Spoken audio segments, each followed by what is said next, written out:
What is Web3?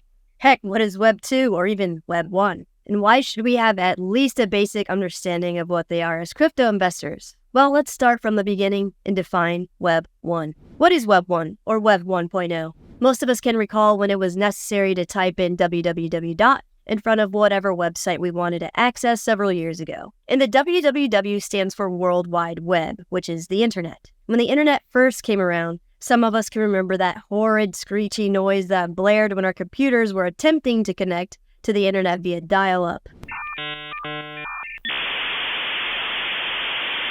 So at this time, the internet was in the Web 1 or Web 1.0 stage. And the number 1 represents the first development stage of the World Wide Web or the internet. And the key characteristic of this first iteration of the internet was simple static websites. So we could look at web pages and browse around, but there wasn't a whole lot of interaction between websites and users like us, besides crappy email services and chat rooms. Eventually, as time went on, servers were upgraded, developers learned new skills, and eventually, Web 2 or Web 2.0 emerged. What is Web 2 or Web 2.0? The number 2, in terms of Web 2.0, represents the second development stage of the World Wide Web or the internet. And the difference between the simple static websites of Web 1.0 and Web 2.0 is the ability for internet users like us to create our own content in the form of profiles, accounts, blogs, comments, reviews, videos, and social media. So Web 2.0 is characterized by websites becoming more dynamic and responsive, like the ability to do Google searches across multiple websites, create driving directions for roadmaps, create social media profiles, interact with other people's content by liking, commenting, or reacting to them. So essentially, interoperability was achieved in the Web 2.0 development stage, where different websites and applications could connect and interact with each other, like how we can connect our social media accounts together or use widgets to see Twitter feeds, news feeds, stock and crypto price feeds, etc. And it's important to note that there is no formal date or specific marker that delineated when Web 1.0 morphed into Web 2.0, which is the same thing for the concept of Web 3.0 at the time of this video. So, what is Web 3 or Web 3.0? Web 3.0 is a term used to refer to the third currently emerging developmental stage of the internet. The difference between the simple static websites of Web 1 and Web 2.0 was the more interactive, dynamic, and interoperable websites of Web 2.0, while with Web 3.0, the internet operates on decentralized technology that no one person or entity can control, allowing pretty much anyone around the world with a smart device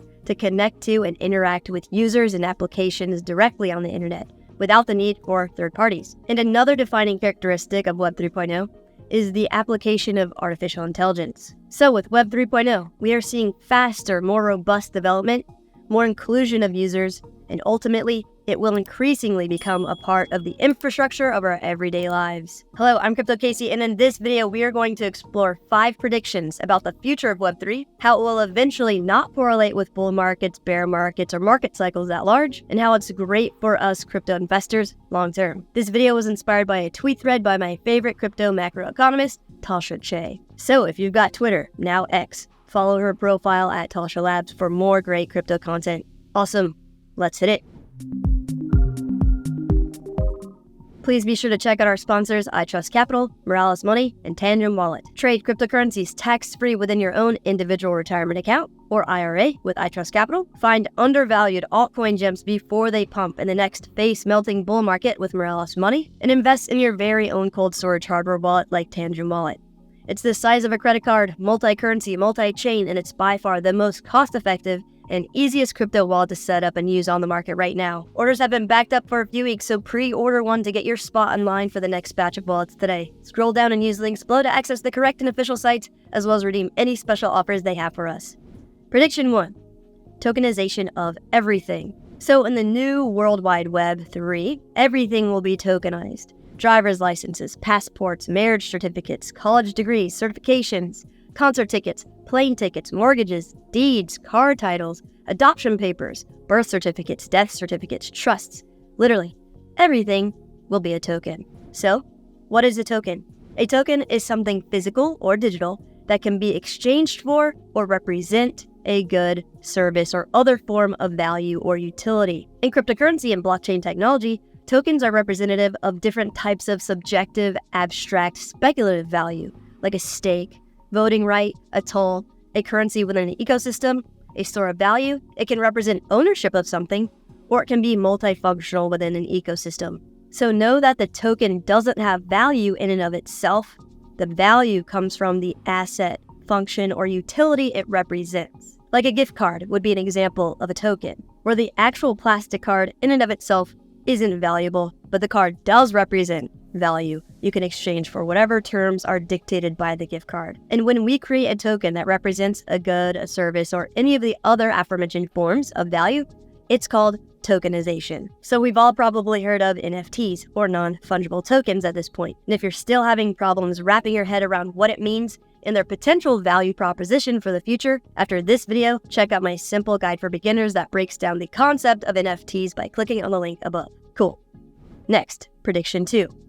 Digital global economies. Currently, global economies are, for the most part, physically regional. Like we have the United States in the US dollar, we have China and the yuan, we have Europe and the euro, etc. And the underlying foundation of these economies use the global banking system to transact, for now. And each economy has their own monetary, fiscal, and taxation policies that we have to abide by, but largely have no role in how they operate and how or when changes occur. For example, in the United States, to participate in the banking system, you need to qualify for a bank account, and to live, obviously, you need a source of income from typically a job, and the government decides how much taxes we owe them, and they decide what they do with our tax money. In contrast, with the centralized, open, accessible, and ever-advancing technological implications of Web 3.0, we are starting to see digital economies forming on the blockchain that we can all interact with regardless of physical location. And people like us can choose which economies we would like to be a part of.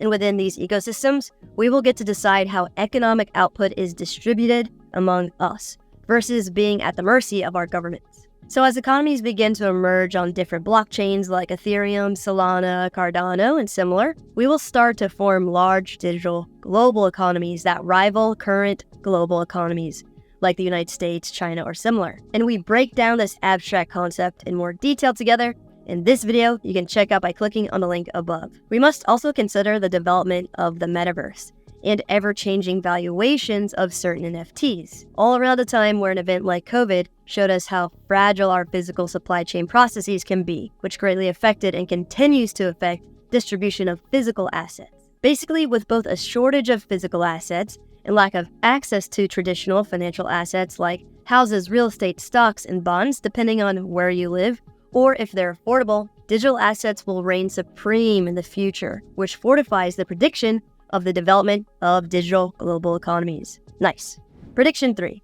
Staking becomes an important income source. Proof-of-stake blockchain ecosystems through staking mechanisms are more inclusive and distributed, and therefore superior platforms for creating new successful economies. And anyone around the world can participate in staking within a proof-of-stake ecosystem. And in a sense, within that economy, they're receiving something sort of similar to a form of passive income from staking rewards. Currently, the two major sources of income for people are 1. Labor income in the form of wages and salaries, and 2.